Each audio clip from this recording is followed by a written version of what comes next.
Halo Tribuners, balik lagi dengan saya Rena Laila dalam Tribuners on Cam. Kali ini aku mau ajak ngobrol-ngobrol mahasiswa yang ada di Taiwan. Nah, Taiwan sendiri kan merupakan negara yang tetangga dekatnya dari Cina nih.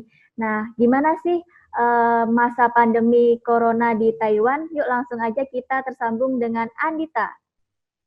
Halo Andita, apa kabar? Halo, alhamdulillah kabar baik. Di sana lagi sibuk apa nih, Dit? Ini lagi sibuk bikin tesis, soalnya kan minggu depan itu udah mulai hektik Mm-mm. sidang buat urus wisuda juga, jadi udah mulai. Wah, berarti lagi hektik-hektiknya nyiapin tesis-tesis dan itunya ya. Terus selama ini kuliah, selama pandemi ini nih, kan kamu udah tesis juga. Itu full daring atau kamu bisa ketemu sama dosen kamu gitu?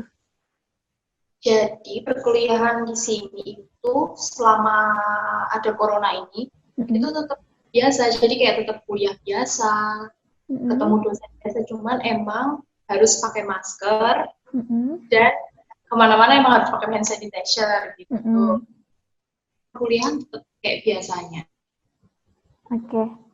Waktu Taiwan ada kasus pertama, gimana perasaanmu pertama kali kasus pertama diumumin di Taiwan? Jadi posisinya tahu ada corona ini itu posisi waktu liburan winter vacation. Jadi waktu di Indonesia, waktu Mm-mm. mau balik ke Taiwan. Emang keluarga semua teman-teman udah mewanti-wanti juga, nggak usah balik lagi, kayak gitu-gitu gitu itu di sana bahaya gitu ini. Tapi karena dari pihak kampus kita hukum studinya biar cepat balik, karena penanganan di sini itu katanya kalau yang udah masuk di sini bisa lebih kekip baik gitu loh. Nah jadinya Mm-mm. ya udahlah Bismillah buat balik ke Taiwan. Ternyata sampai sini itu juga pemeriksaan kemarin cukup ketat sih. Jadi kayak dicek suhu, uh, dilihat paspornya. Jadi ada kita pergi dari mana-mana aja.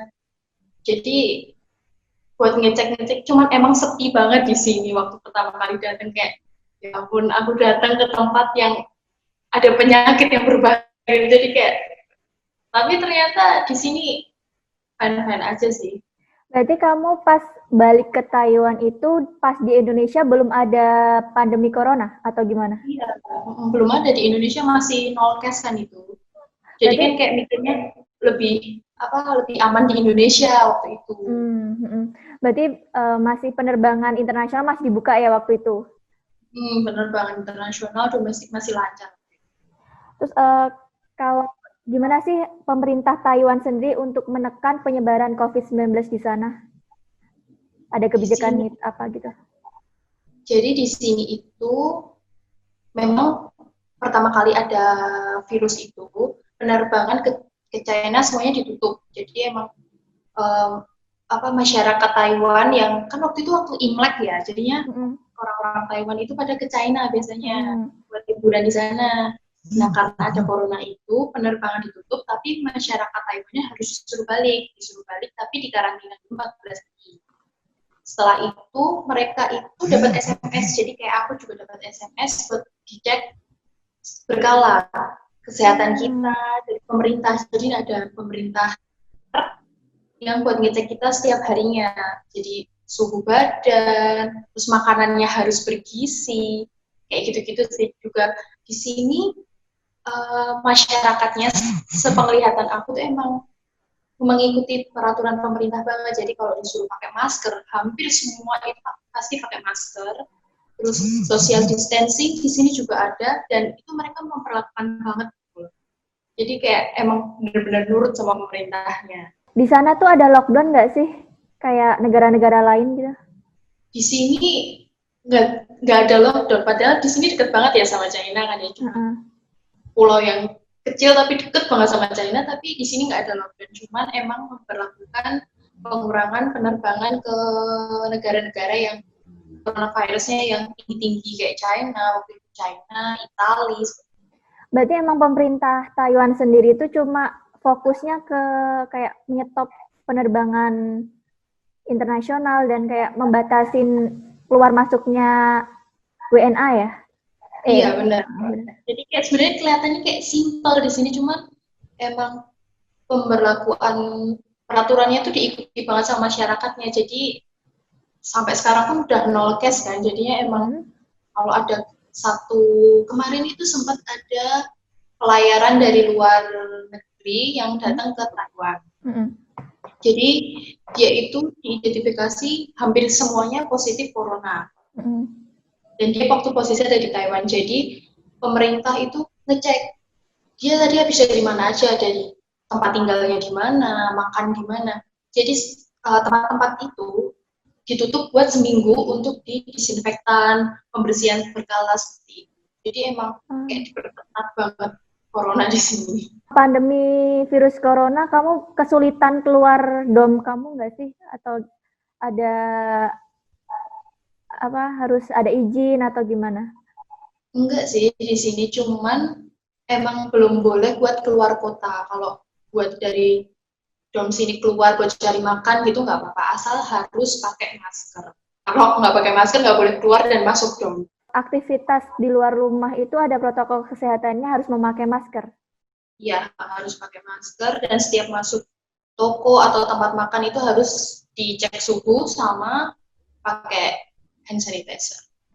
Nah kan beberapa negara itu tuh ada panic buying, kejadian panic buying. Di Taiwan sendiri tuh ada panic buying gitu nggak sih? Iya, kemarin waktu sempat case-nya sempat nambah itu, beberapa bulan yang lalu sempat nambah, itu toko-toko manapun tuh mulai sayur, tisu, kayak gitu-gitu tuh habis ya, malah harus pagi-pagi belinya. Jadi tetap ada panic buying di sini. Selama pandemi virus corona di Taiwan sendiri tuh kayak pertokoan, terus sekolah atau tempat kerja itu tuh tutup atau masih berjalan dengan normal?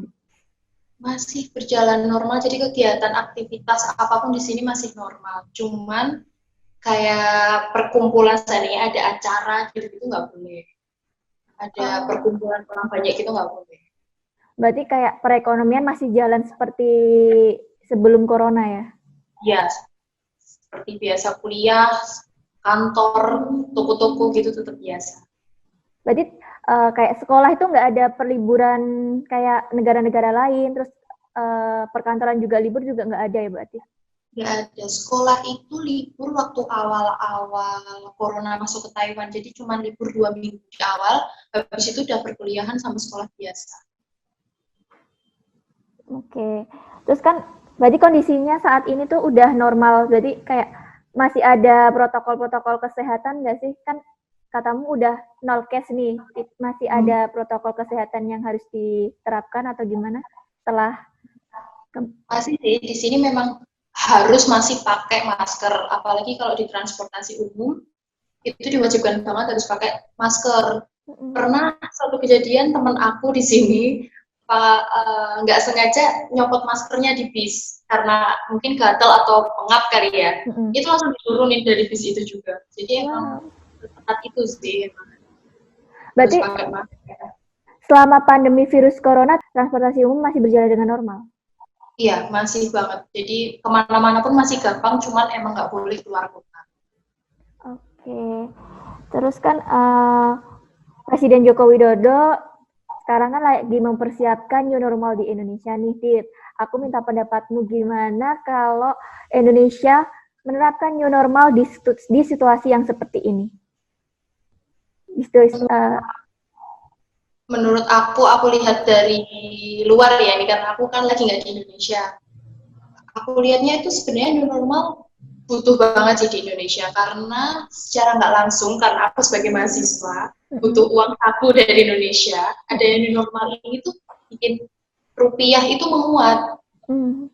Iya, cuman new normal waktu berapa hari itu langsung rupiah udah mulai menguat. Jadi di sini pertukaran itu udah mulai, wah untuk mahasiswa seneng banget ini kayak gini. Tapi karena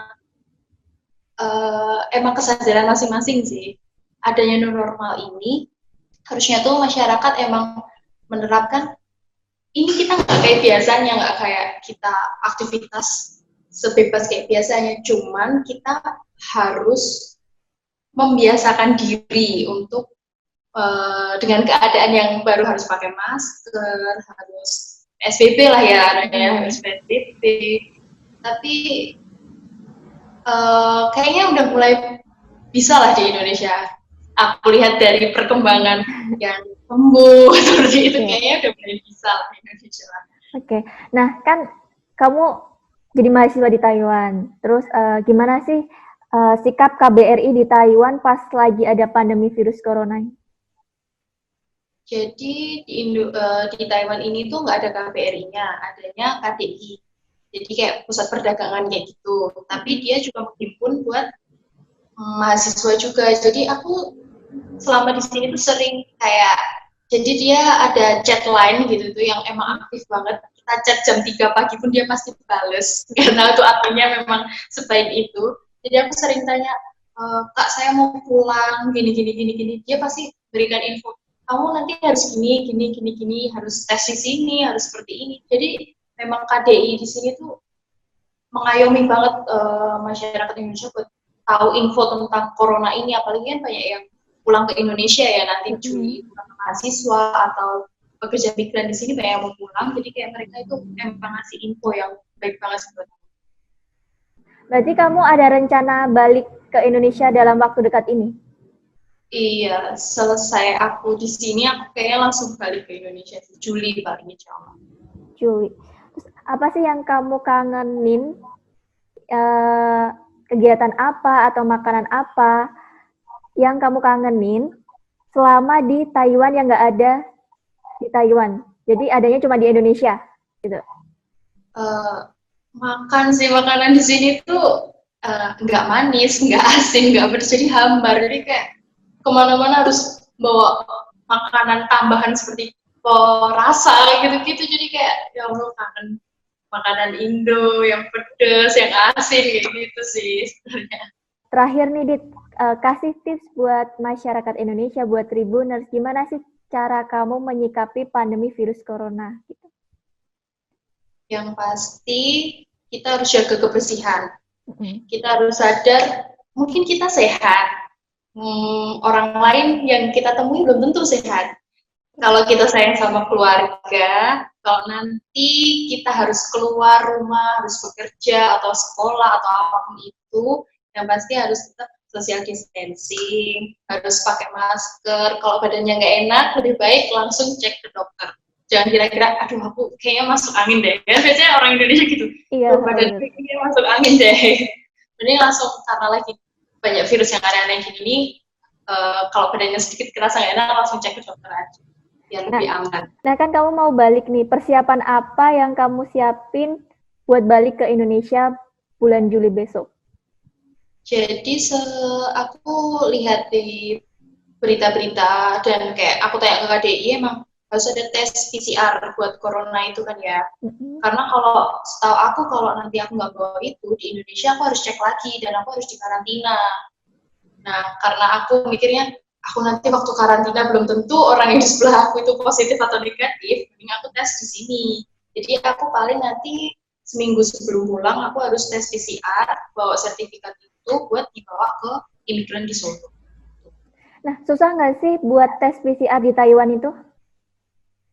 Tes di sini sih nggak begitu susah sih sebenarnya, cuman emang kita harus daftar dan harus alasannya itu harus jelas. Kenapa kamu pulang ke Indonesia? Kenapa kamu pulang ke negara asalmu? Itu sih sebenarnya. Tapi sebenarnya nggak susah di sini. Cuman emang di kota aku cuman disediain 3 rumah sakit, jadi emang kita harus antri. Kamu sekarang ini lagi tinggal di daerah mana? Aku tinggal di daerah Kaohsiung, kota Kaohsiung. Kota Kaohsiung, berarti buat kayak tes-tes gitu kan mudah nih. Terus kamu tahu nggak itu tes PCR di sana tuh gratis atau ada biaya sendiri gitu? Jadi tes PCR di sini itu buat pendaftarannya itu ke cover sama asuransi. Cuman kalau buat tesnya sendiri itu biaya sendiri. Soalnya kan itu karena urgent ya, karena kebutuhan pribadi jadinya emang biaya. Berapa sih nominal tes PCR di sana? Sekitar berapa kalau dirupiahin? Di sini 4.000 NT sekitar 1.800.000 lah. Itu sekali tes PCR ya? Berarti nanti kamu siapin dokumen itu baru bisa terbang ke Indonesia? Jadi aku harus ngefix beli tiketnya kapan, harus kayak gitu sih persyaratannya. Jadi emang rumah sakit maunya kamu emang beneran pulang baru boleh tes. Berarti syaratnya pulang ke Indonesia cuma bawa sertifikat PCR, tes PCR Iya, itu ya? tes PCR itu sih. Oke. Ya, gitu aja sih, Dit, buat ngobrol-ngobrolnya masalah pandemi virus corona di Taiwan. Makasih ya, Dit. Ya, itu tadi bincang-bincang saya dengan Andita Darmadea, mahasiswi Indonesia yang ada di Taiwan. Sekian Tribun News On Cam kali ini. Nantikan Tribun News On Cam lainnya hanya di tribunnews.com. Terima kasih sudah nonton. Jangan lupa like, subscribe, dan share ya.